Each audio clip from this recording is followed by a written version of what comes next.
I've been working in cybersecurity for many years now, and this tool in the internet makes me look really dumb because I just found out. And here, we're going to go through it. Hi, I'm Aloysius and welcome to InfoSec Aloy, a place to help you get your next cybersecurity job and to share knowledge for those who already are. So, I've just recently discovered this open source site that after some digging through on the internet while researching for other videos, I've discovered, and it just blew my mind at how well it is able to convey and guide people who work in the cybersecurity industry. I think all of us are quite familiar with the MITRE attack framework. See my video below if you want to see a way to use the MITRE attack framework. But it never occurred to me that there's actually a defend version, right? There's a flip side to this framework. And I just found out about it and I'm just blown away about how good it is. And I just want to introduce it to you, to people who may not have gone through this site before or are just too used to the attack framework and found it very difficult to utilize it in their daily cybersecurity side of it things. So let's get into it. To reach the site, you're going to go into defendmitre.org. I'll be sharing the link down below. And once you're in that page, you'll be dropped into this matrix that looks very familiar to the attack MITRE framework. But the difference is that it's all focused on how to defend the different attack patterns, and the way they organize the information is quite amazing. So if you see the three top boxes on the top, there's the attack lookup, search artifacts, and defend lookup. So the attack look is basically a source for you to look through the different kind of attack vectors that you may be facing in your organization or you may be weak in your organization, and you realize that you can actually go towards it and you'll be able to recommend a solution of how to harden, what to detect when you receive such a threat, how it could be deceived, how it could evict, and how you can restore such an attack that happens to you.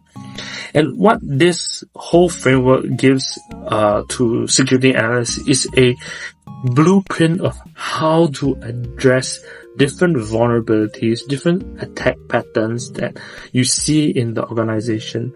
And I love the way the whole matrix is structured. So if you look at the top line, you see harden, detect, isolate, deceive, evict, and restore.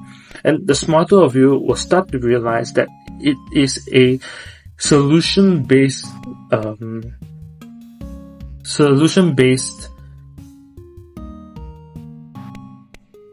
action plan for yourself to be from a more proactive stance to a more reactive stance. So, for instance, in harden, the column under hardening, you start to realize these are the proactive steps your organizations can take to help address certain vulnerabilities and certain areas that your organization may be weak at.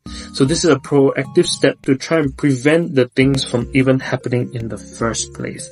But of course, security is not 100% thing. It can happen and it can't be eliminated. It can only be reduced. So what do? It then suggests ways to detect if said attack pattern happens in your organization and what you can do about it, right? So like things like, you can do spawn analysis. So what happens after a malware is downloaded and triggered into your environment? Then after, when you do detect it, they suggest several ways you can isolate. What are the certain areas you can manage and quarantine, how you can remove and deceive this attack that's coming. So under deceive, it's also more of a proactive step. I realize is you have your honeypot and how to deceive attackers that are inside your organization. Then moving back to the reactive, you have the evict and restore. So how do you get rid of the items that you are facing, and what can you do to restore your operations inside your organizations?